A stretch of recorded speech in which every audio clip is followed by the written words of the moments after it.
Hello दोस्तों, स्वागत है आपका अपने चैनल आर्ट स्टडी क्लासेस में। आज हमने 2-3 दिन बाद क्लास लाए हैं और ये हमारा हिस्ट्री का सबसे महत्वपूर्ण टॉपिक है सिंधु सभ्यता।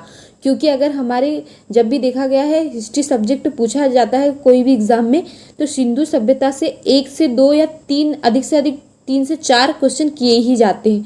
ये हमारे लिए इतना इम्पोर्टेंट टॉपिक बन जाता है, तो हमने सोचा क्यों ना हम इसी पे ही एक क्लास लाए और हमारी ऐसी हिस्ट्री की इम्पोर्टेंट टॉपिक वाइज क्लास आती रहेगी। ये हमारी पहली क्लास है, ठीक है। तो प्लीज़ इस क्लास को पूरा देखिए और अपने दोस्तों भाइयों तक पहुंचाइए ताकि वो भी एक ही वीडियो में सारे सिंधु सभ्यता की महत्वपूर्ण जानकारी ले सके, ठीक है। तो सिंधु सभ्यता को आद ऐतिहासिक सभ्यता कहते हैं। क्या कहते हैं? आद ऐतिहासिक सभ्यता के नाम से भी जाना जाता है। सिंधु सभ्यता का प्रौढ़ काल कौन सा है? माना जाता है 2600 से 1700 ईसा पूर्व तक। कौन सा काल माना जाता है? 2600 से 1700 ईसा पूर्व तक प्रौढ़ काल माना जाता है सिंधु सभ्यता का। नेक्स्ट है काले रंग की आकृतियों से चित्रित लाल मृदभांड हड़प्पा सभ्यता की विशेषता है, ठीक है। सिंधु सभ्यता को हड़प्पा सभ्यता के नाम से भी जाना जाता है। आप थोड़ा इसी बात को ध्यान दीजिएगा। काले रंग की जो आकृति होती है, जो चित्रित होती है लाल मृदभांड पर, वो हड़प्पा सभ्यता की एक विशेषता है क्योंकि ये यहाँ से ही प्रसिद्ध हुई है।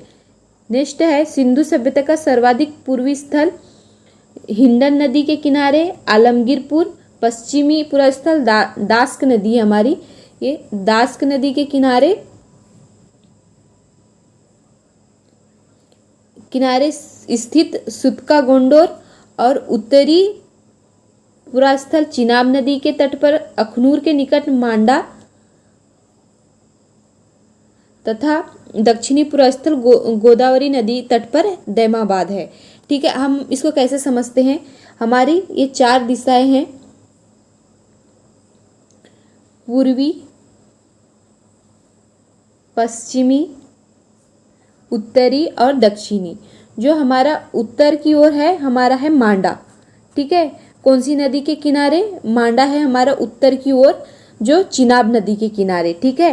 नेक्स्ट है हमारा दक्षिण की ओर गोदावरी नदी पे, और जो हमारा हड़प्पा पुरस्थल मिला है वो गोदावरी नदी जो हमारी महाराष्ट्र में है और दैमाबाद स्थान पे है, ठीक है। पूर्वी में है हमारी आलमगीरपुर हिंडन नदी के किनारे, जो उत्तर प्रदेश मेरठ जिले के अंतर्गत आता है। और हमारा पश्चिम में है दास्क नदी के किनारे, जो हमारे पूरा स्थल है सिंधु सभ्यता के, और यह सुतका गोंडोर के नाम से जाना जाता है, जो बलूचिस्तान में अभी वर्तमान में है।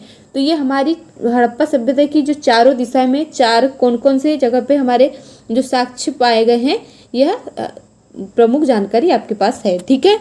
नेक्स्ट है हमारा सिंधु सभ्यता एक नगरीय सभ्यता थी, ठीक है। इसे पूछा जाता है कि सिंधु सभ्यता कौन सी सभ्यता है? यह एक नगरीय सभ्यता है। सिंधु सभ्यता से परिपक्व अवस्था में प्राप्त होने वाले बड़े नगर मोहनजोदड़ो, हड़प्पा, राखीगढ़ी और धौलावीर और कालीबंगा है, जो हमें परिपक्व या जहाँ से हमें एक विशेष साक्ष्य मिले हैं, वो सभी इन महत्वपूर्ण स्थलों से मिले हैं, प्राप्त हुए हैं। नेक्स्ट है हमारा भारत की स्वतंत्रता प्राप्ति के पश्चात हड़प्पा सभ्यता के सर्वाधिक पुरास्थलों का उत्खनन गुजरात में किया गया, ठीक है। जो हम भारत को स्वतंत्रता प्राप्त हुई और फिर उसके बाद जो हमें जितने भी साक्ष्य मिले हैं हड़प्पा सभ्यता से संबंधित, सर्वाधिक जो साक्ष्य मिले हैं वो गुजरात राज्य से प्राप्त हुए हैं। नेक्स्ट है हमारा सिंधु वासियों को तांबा का और कांसा और चांदी के विषय में जानकारी थी। ये भी पूछा जाता है कि इनको किस धातु की जानकारी नहीं थी, तो वह है हमारी लोहा। इन्हें लोहा का ज्ञान नहीं था और ये क्वेश्चन बहुत बार पूछा जाता है। इन्हें ये इस विषय के बारे में जानकारी नहीं थी। हमारी 3 मुख्य धातु थी, तांबा, कांसा और चांदी। नेक्स्ट है लोथल से गोदीवाड़ा के साक्ष्य मिले हैं।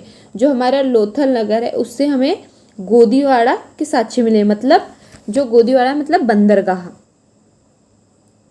ये दूसरा नाम भी याद रखिएगा, ये भी इम्पोर्टेंट है। नेक्स्ट है हमारा हरियाणा के बनावली से पक्की मिट्टी की बनी हुई हल प्रतिकृति मिली है। जो हरियाणा के बनावली है वहाँ पे हमें हल प्रतिकृति मिली है। सिंधु सभ्यता के विशाल स्नानागार का साक्ष्य मोहनजोदड़ो से प्राप्त होता है। पूछा गया है कि मोहनजोदड़ो में जो विशाल स्नानागार मतलब नहाने का स्थल जो प्राप्त हुआ है वो मोहनजोदड़ो से प्राप्त हुआ है। राजस्थान के जो कालीबंगा से जुटे हुए खेत के साक्ष्य मिले हैं।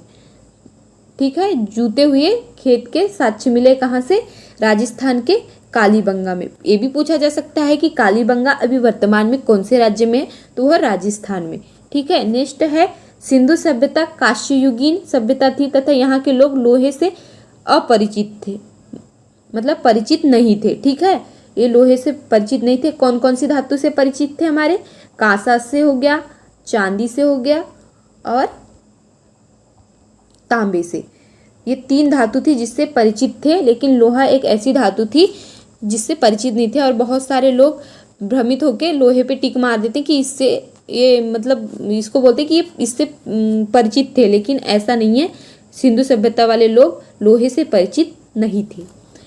नेक्स्ट है पशुपतिनाथ 3 मुख वाले देवता, उसी योगी के दाएं ओर बाघ, हाथी तथा बाईं ओर गेंडा एवं भैंसे चित्रित किए गए हैं। अगर आपने अच्छे से देखा होगा, जो हमारे 1 रुपए के सिक्के में जो पशुपतिनाथ जी का जो मूर्त है उसमें ये भी पूछा जाता है बड़ी बड़ी एग्जामों में कि दाएं ओर कौन कौन से पशु चित्रित है और बाईं ओर कौन कौन से। तो हमारे दाएं ओर हो जाएगा बाघ और हाथी और बाईं ओर हो जाएगा गेंडा और भैंसा चित्रित है। ठीक है, महत्वपूर्ण जानकारी हमारे लिए। राखीगढ़ी हरियाणा के हिसार जिले में घग्गर नदी के पास स्थित है। जो हमारे जो मुख्य स्थल है राखीगढ़ी, जो हरियाणा के हिसार जिले में घग्गर नदी के किनारे स्थित है। मार्शल महोदय ने इसे रुद्र शिव से संबंधित किया था। जो हमें जो 1 रुपए के सिक्के में जो वो है पशुपतिनाथ की जो प्रति, उसको रुद्र शिव के नाम से मार्शल महोदय द्वारा संबंधित किया गया था। मोहनजोदड़ो का शाब्दिक अर्थ होता है मृतकों का टीला। ये जो यहाँ पे जो शाब्दिक अर्थ के बारे में बताया गया है, यह बहुत बार पूछा गया है एग्जाम में कि मोहनजोदड़ो को किस नाम से जाना जाता है, इसका अन्य नाम क्या है या इसका शाब्दिक अर्थ क्या है। तो इसे मृतकों का टीला कहा जाता है मोहनजोदड़ो को। वस्त्र के लिए कपास का उत्पादन सर्वप्रथम भारत में किया गया। सिंधु घाटी में कपास के उत्पादन का प्रमाण मिला। सर्वप्रथम जो है कपास का प्रमाण कहाँ मिला है? सिंधु घाटी में मिला है। ठीक है, और मोहनजोदड़ो से ही सूती वस्त्र के साक्ष्य प्राप्त हुए थे। ये बात हमारे लिए बहुत ज़्यादा इम्पोर्टेंट है। मोहनजोदड़ो से कुबड़ वाले बैल की आकृति वाले मुहर प्राप्त हुए हैं और मोहनजोदड़ो से ही कांसे से की गई जो कांसे की नर्तकी की मूर्ति प्राप्त हुई है। पहले जो हमारी मोहनजोदड़ो या सिंधु सभ्यता की जो सभ्यता थी वो मात्र सत्तात्मक थी। बहुत इंपॉर्टेंट पॉइंट हो जाता है हमारा मात्र सत्तात्मक, क्योंकि यहाँ पे अगर हमें जितने भी साक्ष्य मिलते हैं, क्योंकि यहाँ पे मातृ देवी की सर्वाधिक पूजा की जाती थी, सर्वाधिक प्रचलित थी, और यह इससे हमें मिलता है वहाँ का साक्ष्य कि यहाँ मात्र सत्तात्मक सबसे ज़्यादा था। ठीक है, और वक्राकार एक ईंट चहुदड़ों से मिली हुई है। लोथल एवं कालीबंगा से अग्निकुंड प्राप्त हुए हैं।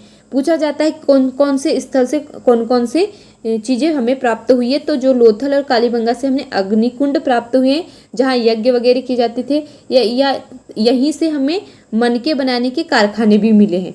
ठीक है, सिंधु सभ्यता की लिपि भाव चित्रात्मक थी। ये भी पॉइंट हमारे लिए बहुत ज़्यादा महत्वपूर्ण है।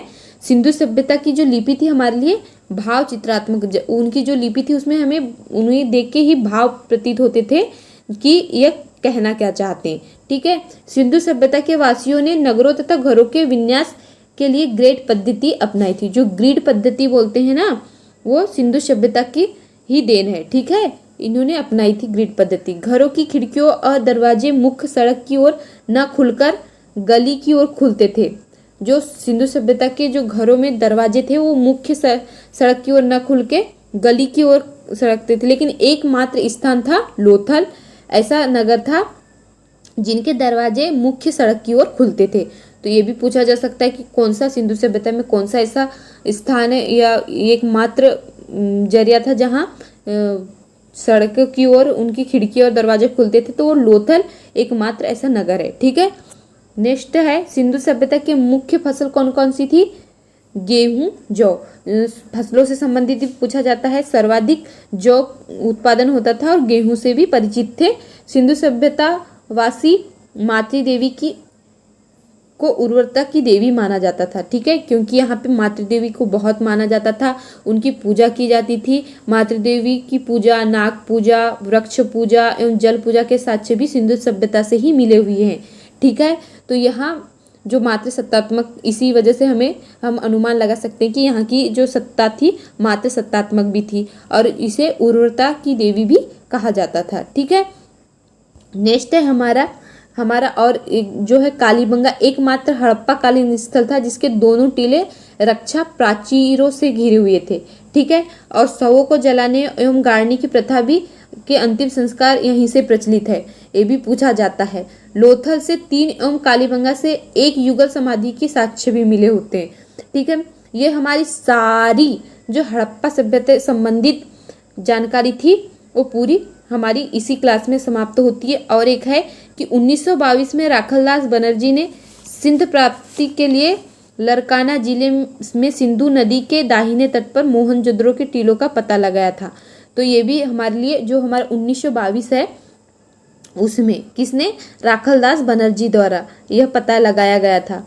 तो ये सारी इम्पोर्टेंट जानकारी हमारे लिए इसी क्लास में समाप्त होती है। Please like, share and subscribe कीजिए। ऐसे ही हिस्ट्री के महत्वपूर्ण टॉपिक हम लाते रहेंगे और सीटेट जैसे ही हमारे पास में आएगा हम सीटेट की क्लास भी स्टार्ट कर देंगे। Please like, share and subscribe कीजिए। Thank you.